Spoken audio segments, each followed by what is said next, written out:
इसका अर्थ क्या हुआ कि भगवान को जो अर्पित किया जाए वो क्या किया जाए। जैसे आप भगवान को जो भोग लगाने लगते हैं तो नैवेद्य अर्पित करते समय पवित्र नैवेद्य अर्पित करते हैं। वर्णन आता है बड़ा सांकेतिक प्रसंग। जब महाभारत का युद्ध समाप्त हुआ तो विद्वान मुनियों से युधिष्ठिर ने पूछा कि युद्ध में जो पाप हुए हैं उनको नष्ट करने के लिए क्या उपाय। और मुनियों ने कहा कि यज्ञ कीजिए। सो युधिष्ठिर ने निर्णय किया कि यज्ञ करें। सबसे पहले भगवान का ही ध्यान उनको आता है, वो ही आया। और भीमसेन से उन्होंने कहा कि जाकर के भगवान को निमंत्रण दे आइए और उनकी अनुमति ले आइए। जब भीमसेन भगवान के पास पहुंचे तो भगवान ने भीमसेन का स्वागत किया और पूछा, भीम कैसे आए। भीम ने कहा, महाराज हमारे बड़े भ्राता महाराज युधिष्ठिर यज्ञ करना चाहते हैं, आपकी आज्ञा आपकी कृपा प्राप्त करने के लिए आए हैं और आपको निमंत्रण देने भी आए। तो भगवान ने हंस करके कहा कि भीम युधिष्ठिर से जाकर के कह देना कि इस झंझट में क्यों पड़ते। अगर युद्ध में पाप हुआ है तो उसी को मिटाने के लिए तो यज्ञ करना चाहते हैं ना।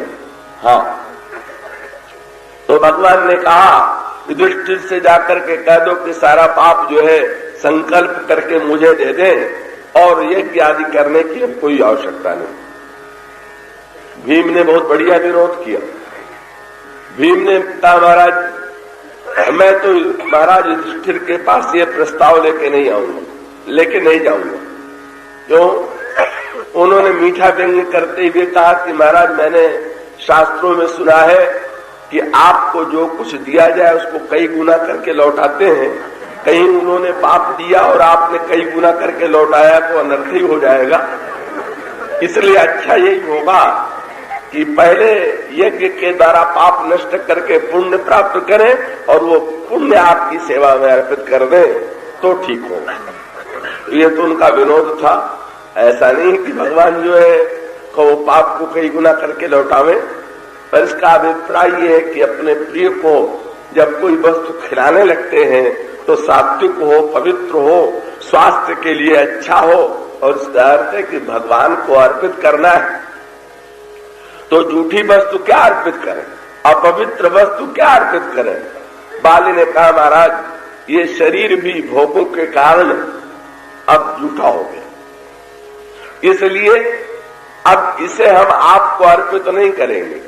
पर एक शरीर तो और विद्यमान है। और तुरंत भगवान के तुरंत अंगद का हाथ पकड़ा और पकड़ करके क्या किया। एक शब्द, आप शब्द पर ध्यान दीजिए। अंगद उतने बलवान है जितना बाली बलवान है, पर अंगद में और बाली में अंतर क्या है कि बाली में बल तो है पर विनय नहीं था, अब विनय आया।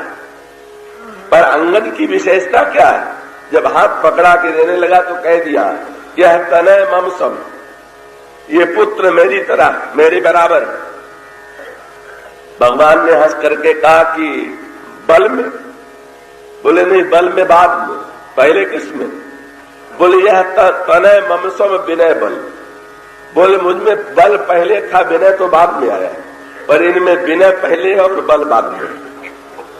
यह तनय मम सम विनय बल कल्याण प्रद प्रभु लीजिए। और क्या कीजिए, प्रस्ताव कर सकता था मरते मरते कि महाराज अब मेरे बदले में इनको सिंहासन पर बैठा दीजिए, मैं तो मर रहा हूं बेटे को राज्य पर बैठाने के लिए। लेकिन धन्य है बाली का अंतिम क्षण। बाली ने तुरंत भगवान से कहा, अंगद को क्या दीजिए, राजा बनाइए, ये भी नहीं कहा, युवराज बनाइए, ये भी नहीं कहा। क्या कहा, बोले यह तनय मम सम विनय बल कल्याण प्रद प्रभु लीजिए। और गही बाह सुर नर नाह अंगद दास आपन की। स्वामी बन करके तो बहुत मैंने देख लिया कितने अनर्थ होते हैं, पर हमारे पुत्र को सेवा धर्म की दीक्षा दीजिए, इसे अपने चरणों में स्थान दीजिए, का आपसे मेरा यही अनुरोध है। और तब परिणाम क्या होता है? राम चरण दृढ़ प्रीति करी, बाल कीन तनु त्याग, और सुमन माल जिम कंठ थे, गिरत न जाने उनाग। कबाद ने अपने प्राण भगवान के चरणों पर चढ़ा दिए, अपने शरीर को भगवान के चरणों में अर्पित कर दिया, और अंगद को अपनी प्रभु की सेवा में दे करके शुद्ध पुण्य को, जिसमें विनय की प्रधानता है, अभिमान का अभाव, उसे अर्पित करके बाली ने मानो इस सत्य का दर्शन कराया कि सच जब निर्भिमानी होकर के व्यक्ति अपने जीवन के पुण्य को भगवान के चरणों में अर्पित करता है, और वह पुण्य भी स्वामित्व के लिए नहीं अपितु सेवा के लिए होता है, तब वह धन्य हो जाता है। और इस प्रकार से अंगद जो है, अंगद का जो चरित्र है, कबाल के प्रतिनिधि के रूप में अंगद लंका पर आक्रमण करते हैं और लंका में विजय होती है। तो भगवान राम के चरित्र का मुख्य केंद्र क्या है, मुख्य तात्पर्य क्या है कि नहीं तो दुर्गुणों का ही मिलन नहीं होना चाहिए, सद्गुणों का मिलन भी होना चाहिए। और सद्गुणों का मिलन ही भगवान राम का अपने चरित्र के द्वारा संपन्न करा रहे हैं। ये जो मिलन की भूमिका भगवान के द्वारा संपन्न हुई, ईश्वर को केंद्र बना करके जो सारे सद्गुण मिल रहे हैं, उसकी भूमिका प्रारंभ हुई उसी प्रसंग से जिसकी चर्चा आपके सामने पहले दिन की गई थी। पहले अयोध्या की धर्म भूमि में मिलन हुआ, फिर जनकपुर की ज्ञान भूमि में मिलन हुआ, पर सबसे ऊंचा मिलन जो हुआ, महानतम जो मिलन हुआ, कहो तो चित्रकूट की प्रेम भूमि में हुआ। और आप विचार करके देखेंगे तो आपको लगेगा कि हर जगह मिलन हो रहा, पर हर जगह मिलन की एक भूमिका। भगवान राम के अवतार का पहला लाभ क्या हुआ? धर्म की भूमि में किसका मिलन हुआ? कि जिन लोगों में बहुत पुराना झगड़ा था, उनका झगड़ा समाप्त हुआ धर्म की भूमि में, और उनका मिलन हो गया। और वो कौन थे? दो महानतम ऋषि, दो महानतम महात्मा। एक थे कसूर वंश के गुरु वशिष्ठ, और दूसरे थे श्री विश्वामित्र जी महाराज का ब्रह्मर्षि विश्वामित्र। दोनों अपने समय के अद्वितीय महापुरुष, पर दोनों महापुरुषों का मिलन नहीं हो पा रहा था। दोनों महापुरुषों में बड़ा विरोध था, बड़ा संघर्ष था कि धर्म की भूमि पर किसका मिलन हुआ। एक एक गोस्वामी जी के संकेत बड़े अनोखे हैं। वशिष्ठ किसके पुत्र हैं? विधि के पुत्र हैं, ब्रह्मा के पुत्र हैं। तो विधि का दो अर्थ, ब्रह्मा, और विधि का एक अर्थ है नियम कानून। और विश्वामित्र और वशिष्ठ में क्या अंतर है? वशिष्ठ में ब्रह्मा के पुत्र होने के नाते, जैसे बेटा अगर बाप से कोई काम करने के लिए कहे तो बाप उसे टाल नहीं पाता स्नेह के कारण, इसी प्रकार से अगर वशिष्ठ चाहे तो ब्रह्मा के नियम में भी परिवर्तन करा सकते हैं। लेकिन वे तो विधि के पुत्र हैं, वो तो नियम को मानने वाले हैं, और इसलिए मानते क्या है, वे नियम को बदलने की सामर्थ्य रखते हुए भी जब श्री भरत से कहते हैं तो यही कहते हैं कि सुनो भरत भाभी प्रबल, बिलख कहो मुनिनाथ, हानि लाभ जीवन मरण जस अपजस विधियान। हानि लाभ जीवन और मृत्यु, यश और अपयश, ये ब्रह्मा के हाथ में है, ये मनुष्य के बस की बात नहीं है। ये प्रारब्ध से होता है, पुरुषार्थ से नहीं होता। तो गुरु वशिष्ठ जो है नियति का, विधि का, प्रारब्ध का समर्थन करते हैं, और इसके प्रतिकूल गुरु ब्रह्मर्षि वशिष्ठ ये मूर्तिमान पुरुषार्थ के पुंज। इतना बड़ा पुरुषार्थी विश्व के इतिहास में कोई महापुरुष नहीं हुआ, जितने बड़े पुरुषार्थी ब्रह्मर्षि वशिष्ठ माने जाते हैं। क्यों? उन्होंने तो हर नियम को पलट करके दिखला दिया अपने पुरुषार्थ और तपस्या के द्वारा। का जन्मना वर्ण व्यवस्था के अनुकूल उनका क्षत्रिय जाति में जन्म हुआ था। का अब वे अगले जन्म में ब्राह्मण हो सकते थे, किसी वर्ण में भी जा सकते थे, लेकिन उन्होंने अपनी तपस्या के द्वारा मृत्यु के बाद नया जन्म न लेकर के इसी शरीर में, इसी जन्म में ब्राह्मणत्व का पद प्राप्त कर लिया। इतना बड़ा पुरुषार्थी कौन होगा? इतने बड़े पुरुषार्थ की भूमिका किसमें होगी? और उससे भी बड़ा जो नियम को पलटने में इतने निपुण है, त्रिशंकु, ये सूर्यवंश के राजा महाराज हरिश्चंद्र के पिता त्रिशंकु। त्रिशंकु के मन में ये अभिलाषा उत्पन्न हुई कि मैं स्वर्ग जाऊं, लेकिन स्वर्ग जाने के साथ साथ त्रिशंकु के मन में उस अभिलाषा के साथ एक बात जुड़ गई। क्या? त्रिशंकु ने गुरु वशिष्ठ से कहा, गुरुदेव मैं स्वर्ग जाना चाहता हूं। वशिष्ठ ने कहा, पुत्र तुम जैसा पुण्यात्मा तो स्वर्ग जाएगा ही। उन्होंने कहा, नहीं महाराज, जैसे सब पुण्यात्मा जाया करते हैं, अगर वैसे ही मैं गया तो मेरी क्या विशेषता है?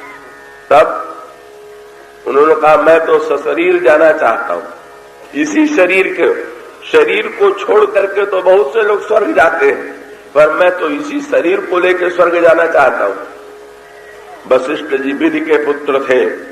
नहीं, ये मर्त्यलोक, और अगर कोई व्यक्ति स्वर्ग में प्रवेश करेगा तो सूक्ष्म शरीर के द्वारा प्रवेश करेगा, इस स्थूल के द्वारा प्रवेश नहीं कर सकता है। इसलिए ये नियम तुम्हें मानना पड़ेगा और शरीर छोड़ करके ही स्वर्ग में नए पुण्य में तेजो में शरीर के द्वारा, सूक्ष्म शरीर के द्वारा तुम स्वर्ग में प्रवेश करोगे, और कोई उपाय नहीं। ये विधि का उत्तर। लेकिन त्रिशंकु निराश होने वाले नहीं। जब से निराश हुए तो उनको किसका ध्यान आया?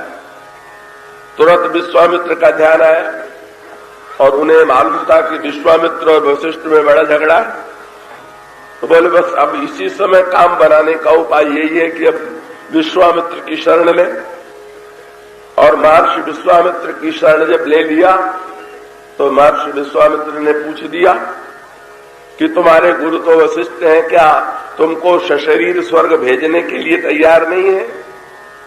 बोले महाराज वो तो कहते हैं असंभव। तो विश्वामित्र ने कहा, तो मैं संभव करके दिखला दूंगा। इतने अनोखे महापुरुष कि उन्होंने मृत्युलोक का नियम पलट करके त्रिशंकु को सशरीर स्वर्ग में भेज दिया। तो परिणाम क्या हुआ? त्रिशंकु शब्द तो आपने सुने होगा, लोगों को भी लोग कहा करते हैं तो त्रिशंकु की तरह। त्रिशंकु के माने जो बेचारा नियति और पुरुषार्थ के झगड़े में बीच में लटक रहा हो, त्रिशंकु है। नियतिवादी जो है का वो मानो का एक मर्यादा एक स्थान पर है, पुरुषार्थवादी दूसरे स्थान पर है, एक जगह पर आप हैं तो ठीक। पर यहां क्या हुआ? बोले नियति और पुरुषार्थ में झगड़ा हो गया। विश्वामित्र का पुरुषार्थ और तपस्या त्रिशंकु को ऊपर चढ़ा रहे, और वह जो देवता है जब देखते हैं कि अरे मृत्युलोक का प्राणी अपना शरीर लेकर के यहाँ चला आ रहा है, तो ऊपर से नीचे ढकेलने लगे।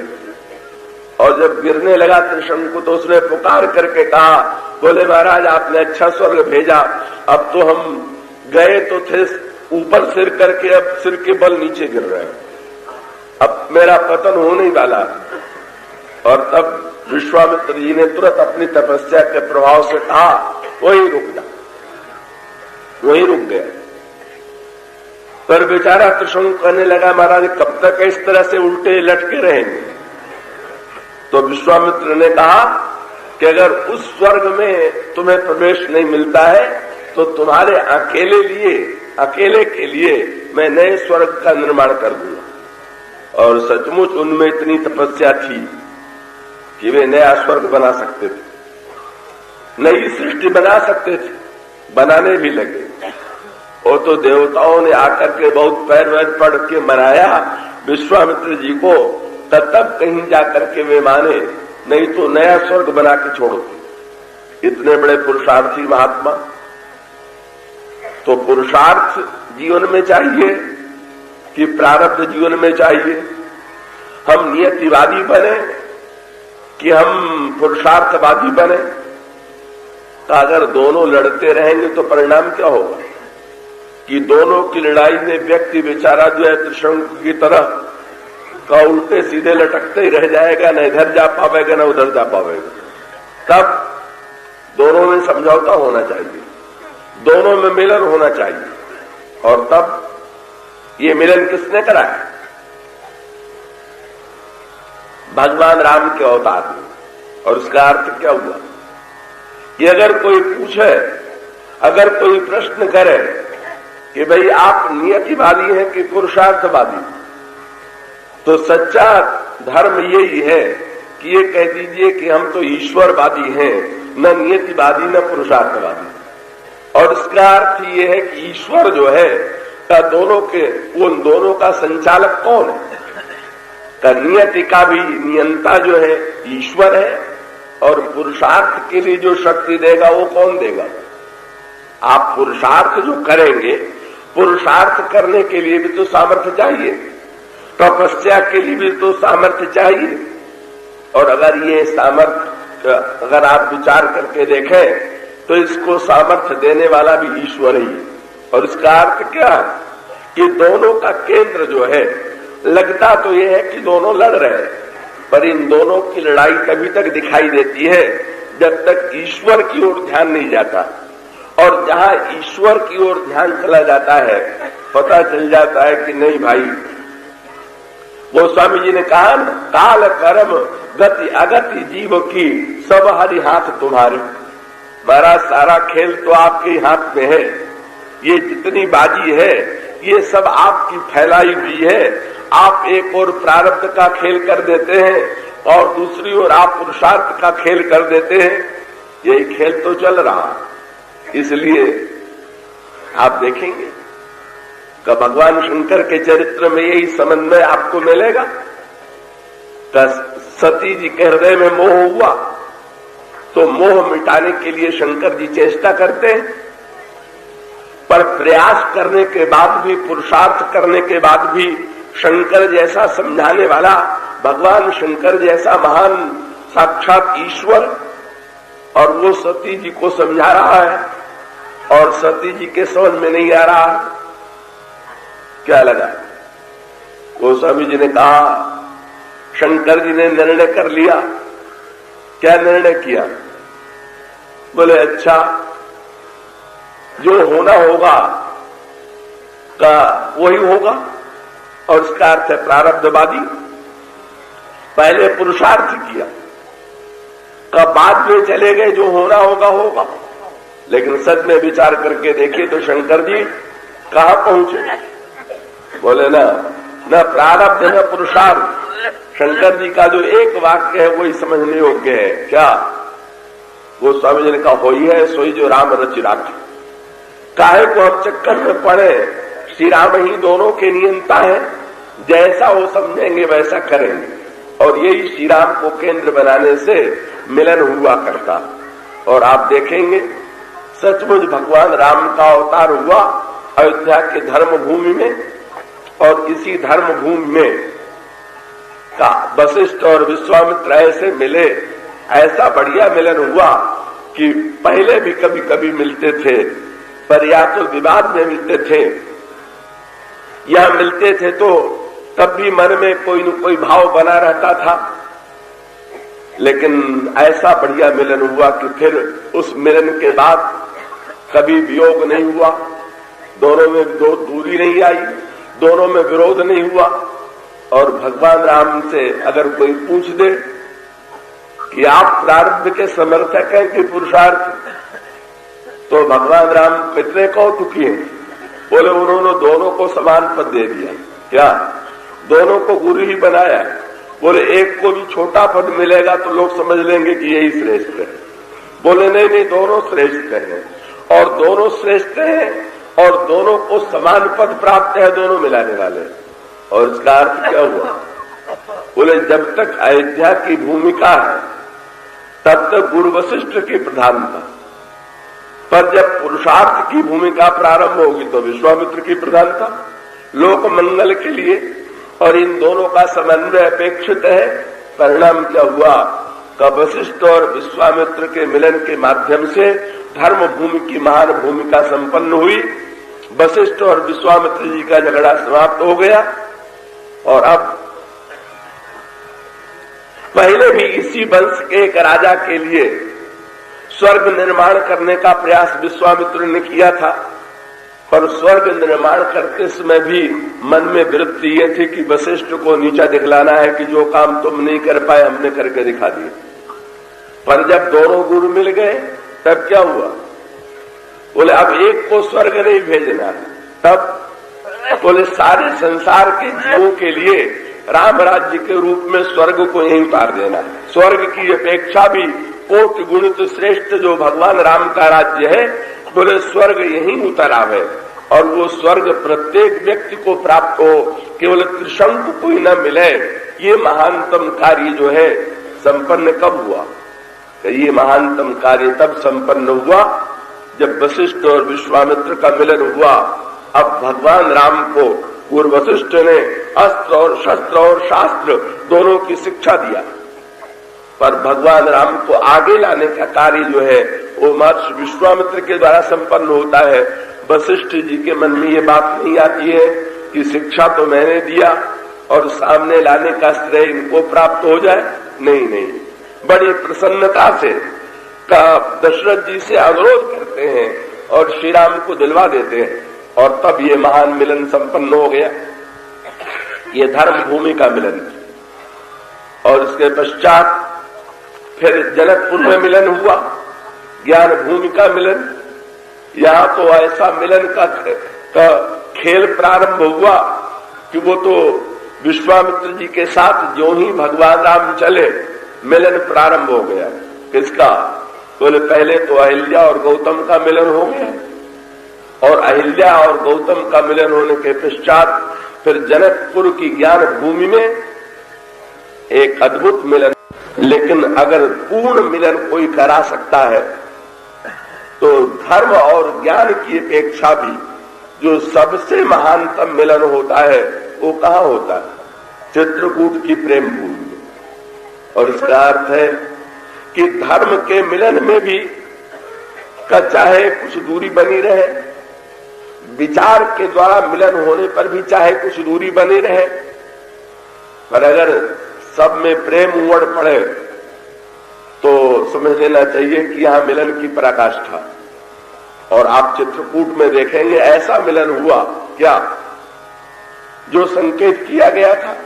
इसी चित्रकूट में नया पहले तो अयोध्या और जनकपुर का ही मिलन हुआ, लेकिन वो तो नगर और नगर का मिलन था ना। पर अब क्या हो रहा है? चित्रकूट में अयोध्या के लोग आए, मानो नगर और वन का मिलन हो गया। और नगर भी कौन? केवल अगर अयोध्यावासी आए होते तो एक बात थी, नहीं, अयोध्या वासियों के साथ साथ जनकपुरवासी भी आए हुए, तो मानो यहां त्रिवेणी बन गई, का एक और अयोध्यावासी, का एक और जनकपुरवासी, और तीसरी ओर वनवासी, सब मिल रहे हैं। एक और राजा का राजा आए हुए हैं, जनक जैसे राजा, तो दूसरी ओर वनवासी कोल किरात। और गोस्वामी जी ने पराकाष्ठा क्या कर दिया? अब किसका मिलन हो रहा? बोले प्रेम का और कृपा का मिलन हो रहा। इसकी व्याख्या तो हम कल करेंगे आपके सामने। भगवान राम और श्री भरत का मिलन, भगवान राम और श्री भरत का मिलन क्या था? तो ये मिलन था प्रेम और कृपा का मिलन। और उसके पश्चात आगे चल करके आप देखें, देवियों अभी जरा आप शांति से बैठ जाइए, 1 मिनट में आप लोग लगता है अपने जाने कितने दूर पहुंच जाएंगे।